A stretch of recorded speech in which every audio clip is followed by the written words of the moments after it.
everyone, welcome back to my channel and another episode of the Never Seen It series. That's right, a new year and we are back. I go out there every single Tuesday and sometimes I pick up movies that I've never seen before in my entire life. I come home, I watch them, and I let you know my opinion about these films. Do I love them? Do I hate them? And do I recommend them to you? Now, there's always a best of the batch and there's always a worst. Everything else falls in between. And I'm here to let you know my opinions and honest thoughts about these films. So get ready. And if you are not subscribed to my channel yet, then hit the red subscribe down below as well as the like button. But most importantly, that notification bell. Okay, so what did I love in this batch? The Kingsman movies. Here is the 4K double pack and the Steelbook. I got to show off both of them. So the Kingsman movies. This was a great, fantastic, good time. Solid movies, both solid. The first film is obviously better than the second movie, but the second movie is not a bad film. It's just different. So really had a great time with these. It's very much in line of like Bond movies, but it's different. It's got a little bit of a different spin on it. I loved the close-up fight scenes in slow motion, all their little toys and their tricks that they were doing. Highly, highly enjoyable. Mom and Daddy Blu-ray had an awesome, great time watching these with me. So when that happens, that is always a bonus. So the problem with me with the second movie is that they went to America, where I think they should have stayed in Britain and they should have explored Eggsy's, that's his character name, Eggsy's, like him joining the agency and him developing and maybe going on a couple of cases. I don't know. I don't think they should have come to America straight off. That's the problem. That was the problem, unfortunately. But if they stuck with with staying in Britain, it would have worked a little bit better for me, but it's not a horrible movie. The third film is out in theaters right now, and I think they went in a completely different direction for the third movie. I've heard great things about it. So again, here is the 4K 2-movie collection that you can pick up, I believe, at Target for about $15. And then here is the Steelbook for The Golden Circle, the second film. Pick this up at FYE for about $10. I love it. It looks great. It's different. So again, had a great time with the Kingsman films. I recommend them. You should watch them at some point. All right, it's not the worst. It's not the worst. I'm going to say that. It wasn't the worst because at least it entertained me with laughter, and that is Jason Goes to Hell. So you guys know, if you watch my channel, I got for Christmas the complete Friday the 13th box set of the franchise, which I was so excited about. Really, really wanted it.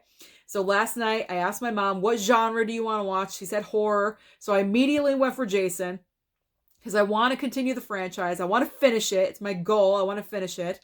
So I picked this one where we left off. I thought anything has to be better than Jason Takes Manhattan. This almost didn't beat it, because the entire concept, what's really wrong with this film is we don't have Jason. Jason is not in this film.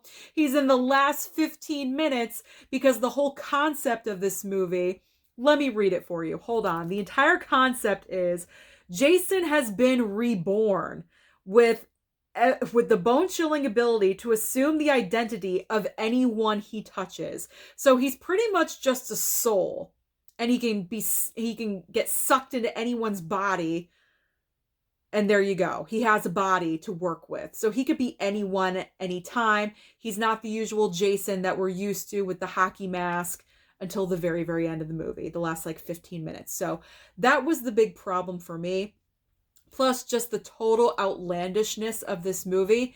It's absolutely ridiculous. Now, I know you have to suspend some belief when you're watching horror movies. I already know that off the bat, okay? Like, my expectations are not wicked high when I'm watching a horror movie. But even this was really bad. It was really, really, really bad.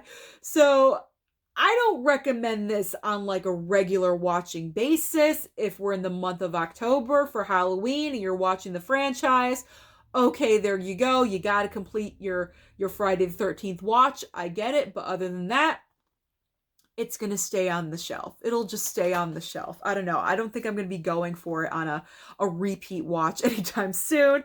Next up, cover these. New Year's Eve. New Year's Eve. I love a good theme.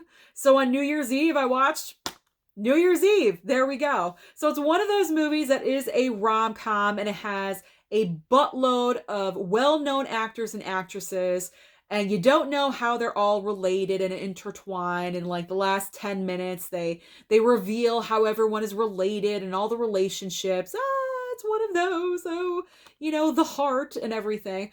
I usually don't like movies like that. I'm not an ooey gooey kind of rom-com girl, but I can tolerate New Year's Eve. It wasn't that bad. It wasn't too over the top with love and ooey gooiness. It was just right at the point of going over, if you know what I mean. So once a year on New Year's Eve, it wouldn't be as bad. I'll probably skip next New Year's Eve. Maybe every 2 years. I can tolerate it. Every 2 years. Next up, Liam Neeson in Cold Pursuit. Okay, so this movie is interesting because it is a revenge movie. And then it also has the aspect of comedy is thrown in there as well, which is really strange for a Liam Neeson movie like this. Now, it kind of had it was reminiscent of past Liam Neeson movies with the whole revenge plot with kind of like Taken and other movies that are about revenge. When you think of revenge movies, you just automatically cast Liam Neeson. He's like the perfect person to do so. But again, this one had that comedic spin, and I was kind of confused when watching this. I'm like, do I laugh or no? Like, is this appropriate or not? Because every single time he was dumping a body, we were laughing. I don't know. Maybe we're just a sick family. I have no idea. Let me know down below if you've seen Cold Pursuit and if you agree with me or not. The problem with this movie for me, not that it was bad, it was not a bad movie, is the rewatchability factor. This is not a film I'm going to automatically go to and watch over and over and over again. That's not going to happen. But I don't mind having it in the collection. So I'll probably watch this maybe every 2 or 3 years. Possibly. It's one of those. But if you absolutely love Liam Neeson, there you go. Get it. And this was on sale for only $7.99. That's the reason why I picked it up. So it's the rewatchability. It's not a automatic go-to for me, if you know what I'm saying, which I think you do. Okay. This one is rewatchable, and that is Cliffhanger. I've been getting into a lot of Stallone lately, and when I saw Cliffhanger on 4K on sale for about, $14, I jumped on it because it's been a while since I've seen this movie.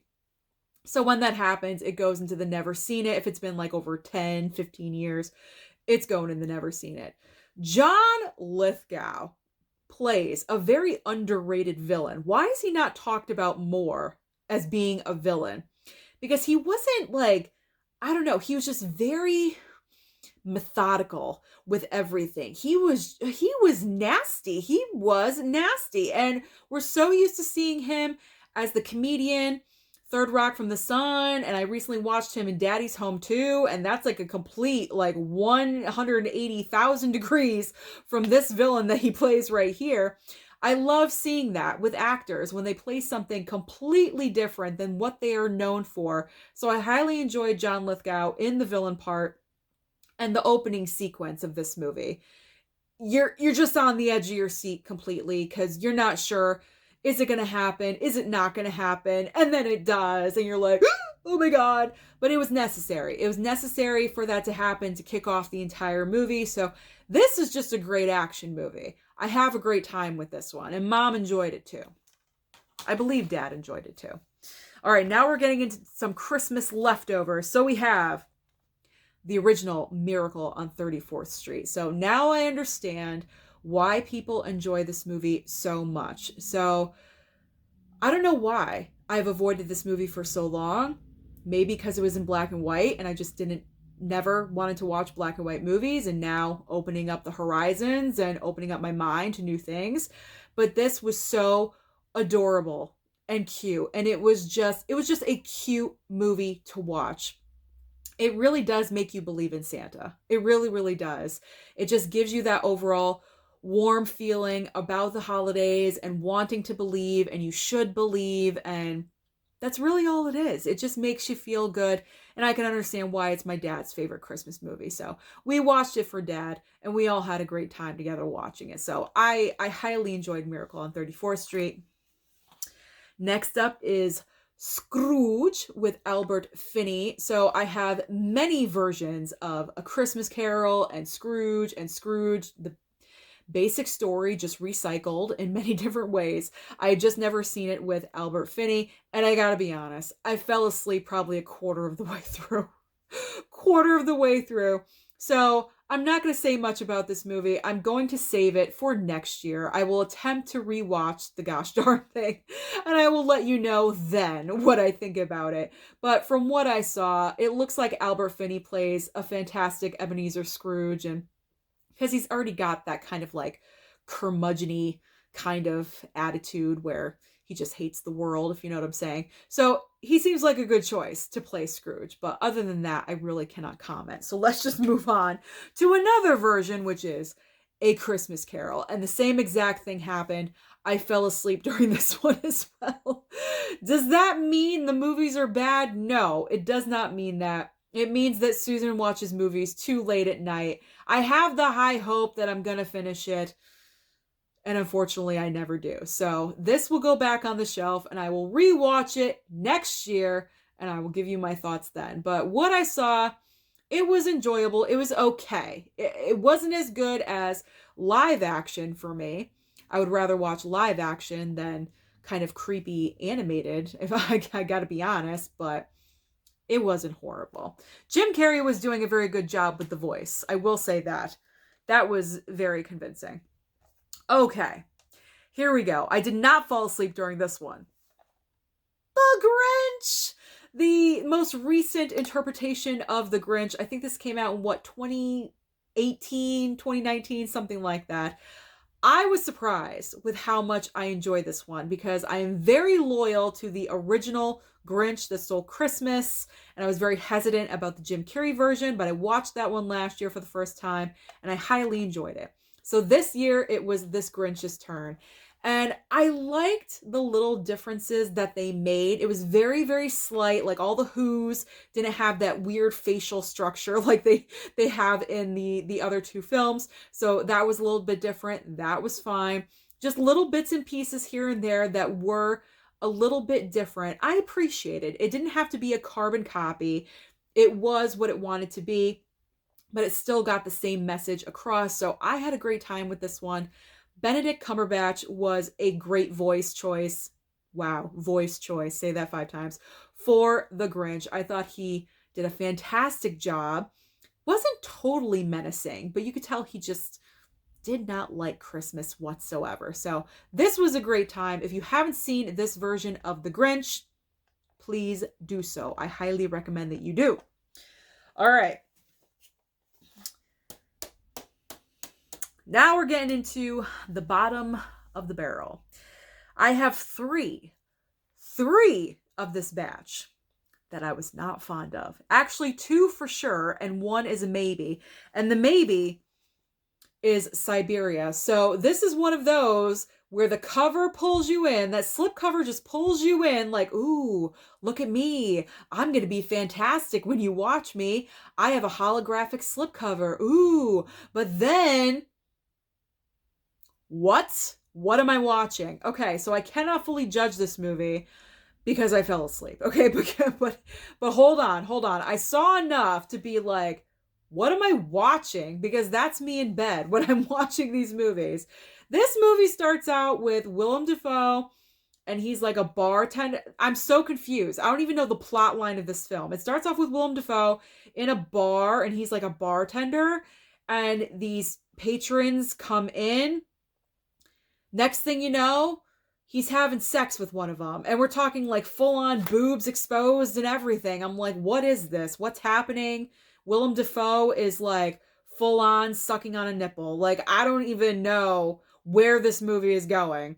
And I kind of faded out after that. I gotta be honest. So I really can't even give this a full, honest judgment. But from what I saw, I'm totally not into it. But I have to give it another chance because I did not see the entire thing.